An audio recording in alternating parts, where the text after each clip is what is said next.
C'est pas mal le récit d'apprentissage. Moi, l'autre jour, je me disais, j'aurais bien aimé qu'il y ait un truc du genre comédie névrotique ou comédie dramatique. Je trouve un peu...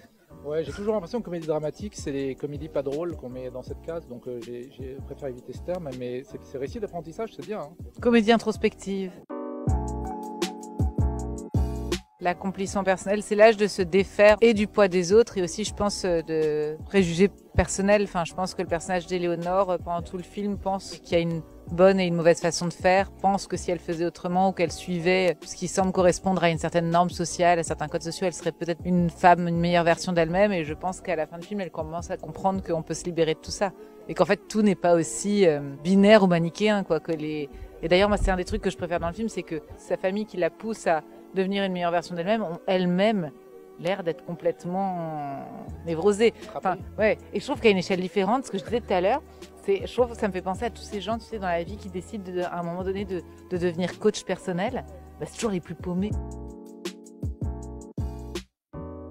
Je l'ai écrit pour elle parce que je voulais lui donner en fait de la matière dans laquelle elle pourrait jouer un personnage dense avec des moments qui soient de la pure comédie, d'autres qui soient plus graves, et ça me plaisait beaucoup de faire coexister ces contrastes-là qu'on retrouve finalement pas si souvent que ça dans le cinéma et dans le cinéma français en particulier, où la comédie populaire est quand même très séparée du cinéma d'auteur, et moi j'avais envie de faire le film au milieu, un film complètement axé sur les personnages, qui est une densité psychologique qu'on finalement on retrouve assez peu dans les comédies.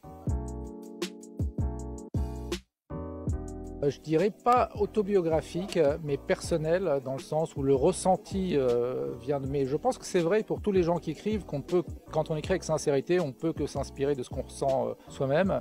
Par contre, là où je dis que c'est pas autobiographique, c'est que ce film, il parle pas de moi ou de Nora. Je voulais faire un film qui parle de la génération actuelle, des jeunes femmes de 20 et 30 ans. Ce que j'observe autour de moi, c'est une perte de repères sur le plan professionnel, où c'est un peu dur de rentrer sur le marché du travail, amoureux, ou de plus en plus, voilà, entre les sites de rencontres et tout ça, c'est plus dur de construire des couples. Sur le plan de l'orientation sexuelle, où les choses sont moins claires pour cette génération que les générations précédentes, et même sur le genre, l'identité féminine, où tout ça, c'est des concepts qui évoluent, et je pense que le monde que vivent les personnes de cet âge est très différent du monde qu'ont connu leurs parents.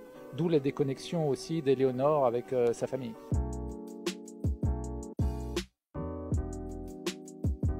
Ouais, franchement, du stress tout le temps. Sauf peut-être pendant, moins de stress, mais oui, du stress qui me confie. Il y a toujours ce truc de j'ai pas envie de pourrir le film de mon frère. Enfin, un premier rôle aurait en tout cas été stressant, mais ça ajoute une part d'affect et de le fait que ce soit le film de mon frère. Enfin, ça ajoute ce truc-là. J'avoue que la petite expérience d'Olivia Assayas juste avant m'a aidé à ne pas m'écrouler sous le stress ou me dire ou avoir un espèce de complexe d'illégitimité que j'ai en tout cas tout le temps, mais où j'avais pas envie de ressentir.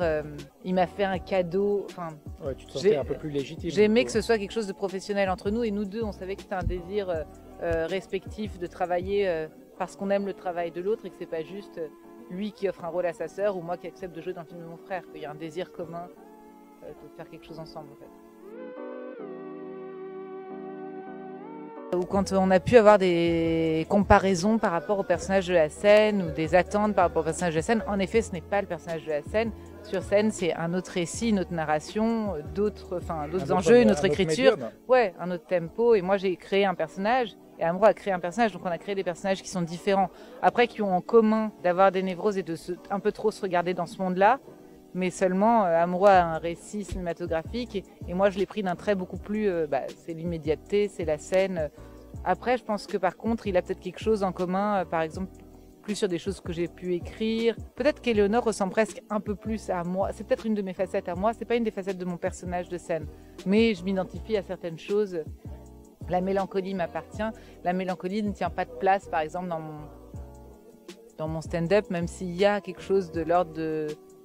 Mon personnage sur scène est plus guéri qu'Éléonore. Mon personnage sur scène se permet l'autodérision. Éléonore est encore très premier degré. Ah non, mais me dis pas que t'es encore au lit à cette heure-ci. Vivement que ça s'arrête, cette dépression. Ça fait beaucoup trop longtemps que ça dure. Si tu te reprends pas immédiatement en main, tu finiras en HP, comme ta grand-mère Babette. J'ai 34 ans, j'ai pas de boulot. T'as voulu devenir écrivain? Tu t'es planté. savoir faire un constat d'échec. Parfois, si tu avais du talent, ça saurait maintenant. Vous pensez être une psychopathe? Un vrai cas social. C'est sophistiqué et audacieuse. Féline. Féline. Ça veut rien dire féline, c'est juste une façon polie de dire cochonne.